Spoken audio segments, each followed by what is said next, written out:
આ તો હવારમાં જાજો કાં તો વરસાદ ચાલુ હતો। જય દ્વારકાધીશ ને જય શ્રી રામ। 12મો દિવસ સાગાની સાથે 1 વર્ષના ચેલેન્જમાં।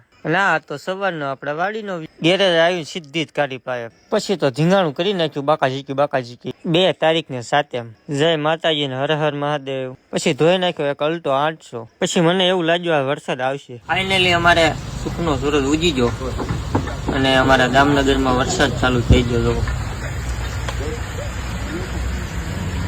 જો તમે કીધું તું ને કાં તો વરસાદ આવવા મળ્યો। પછી આવી ગઈ આપણી પાસે ક્રેટા જેને આપણે ધોવાની એમાં ગ્રાહક મને સાઈડમાં મૂકવાની કીધી હતી અને આ ક્રેટાનો ફાઇનલ લુક। પછી લઈ આવ્યા એક મેંગો એક સિંગ ભજીયા। પછી કરી નાખ્યું મેંગો નું અનબોક્સિંગ અને પછી કરી નાખ્યું બાકાજીકી બોલાવાનું ચાલુ। ભાળ્યું ન ભાળ્યું એટલે હવે તો ઓડકારો ખાવ અને આ થોડોક અમારો દામનગર નો વ્યૂ। ફાઇનલી જો આપણે આખો દી આવો અને મારા વ્લોગ કેવા લાગે કોમેન્ટમાં કહેજો અને પેજ ને ફોલો કરી રાખજો। મળીશું નેક્સ્ટ વિડીયોમાં। હર હર મહાદેવ।